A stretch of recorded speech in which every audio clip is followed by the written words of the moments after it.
I missed Otis myself one time when he busted on a long run right before half, where they made it 12-10 when it should have been 19-3. We had that sack for a safety in the end zone where Bruce Smith got Hostetler. He almost fumbled the ball too. Yeah, I was right behind Bruce. I swear, Bruce, he did the tomahawk. Right. And instead of continuing, he grabbed his wrist. And that's when the ball started to come loose a little bit. Yeah, and if he'd have kept the tomahawk, I would have recovered that fumble and been immortalized in Super Bowl history with a touchdown recovery. And I almost cried when I saw Bruce grab his arm and Haas got that ball back in, and I jumped on the pile, and I'm like, I was disappointed. Everybody else is jumping around. We had a safety. I'm like, you don't know how close we were to having a touchdown. And that would have won the game. Yeah, that would have won the game. Now, when you guys had the 12-3 lead, did you guys think you had this thing well in hand? I don't know if we felt we had it well in hand, but we had it in hand.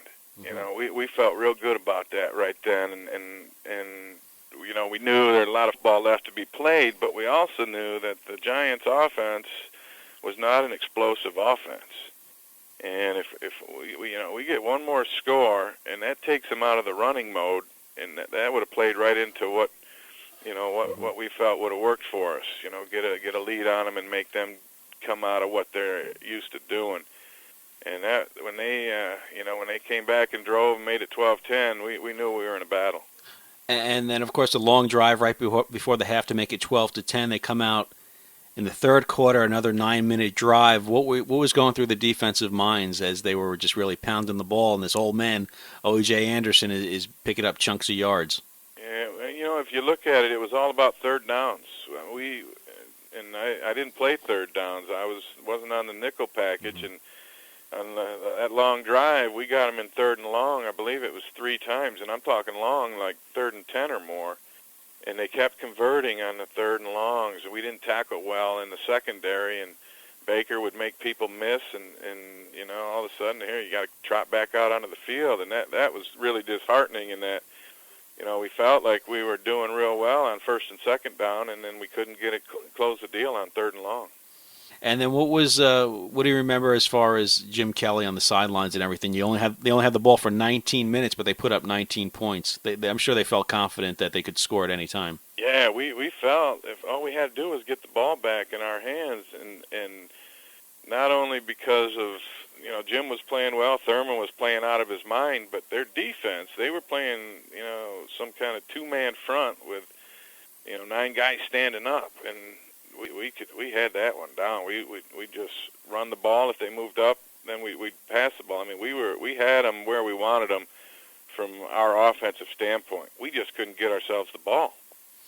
Some of the Giant defensive backs have said in interviews that they felt like they intimidated Andre Reed a little bit in some of the Bill receivers. Do you agree with that or no? That's bullshit. Andre Reed didn't get intimidated. Mm-hmm.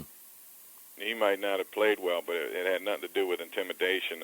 Andre, that's not how he played. He might have been frustrated. Mm-hmm. That would be a better word, but he was never intimidated.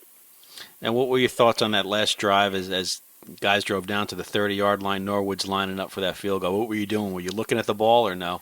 It's interesting because on that series before, when we stopped him and held him to the field goal, I tackled Meggett on a play, and he had them big old thighs, and he hit me right on the top of my forehead with one of them thighs, and I was actually unconscious, knocked out a little bit. I got up and I was wobbly, and I knew I had to get off the field because I couldn't play at that point. So I started stumbling towards the bench, and Giants tackle Doug Riesenberg put his arm around my shoulder and pointed over at the opposite bench and said, "Y'all's bench is over there." So I ended up making it over to the bench, and I was out of it, I'll be honest with you, for a little while. In fact, I tried to run out onto the field while we had the ball, and Rusty Jones and Bud Carpenter, Rusty was our strength coach, Carp was our assistant trainer, grabbed me to keep, I was about 4 or 5 yards out of the field. I was going in to play offense, and they grabbed me and stopped me. Then they hid my helmet so I couldn't go back out on the field. So I was a little bit woozy when Norwood lined up to kick. But I remember seeing all the guys holding hands and taking a knee, and I never was much of a hand holder, so I kind of stood there by myself with Shane Conlon and watched the kick. And I at first had thought he'd made it, right, just from the angle I was at, and then I saw the Giants jumping around, and I knew that was it. That we had come up short. What was it like on the flight home? It had to be difficult, huh? Because you guys obviously thought this was one you should have had. Yeah, you know what? It was a heartbreaker, man. I'm not gonna lie. We were devastated because we had beaten them in the regular season at Giant Stadium and knocked Phil Simms out, and that might have been the worst thing we did because they really changed what they did with Hostetler in there. Went more to a running and play action game, and it was tough, and I just got to say that it made us stronger. That really gave us resolve, and I think that helped Buffalo get to the next 3 Super Bowls because of that loss. There was still the fire and still the burning, and so it was really hard to take at the time, but I think it served a greater purpose in the long run. Do you think that first team was the best of all the teams that went to the Super Bowls? Yeah, I think so.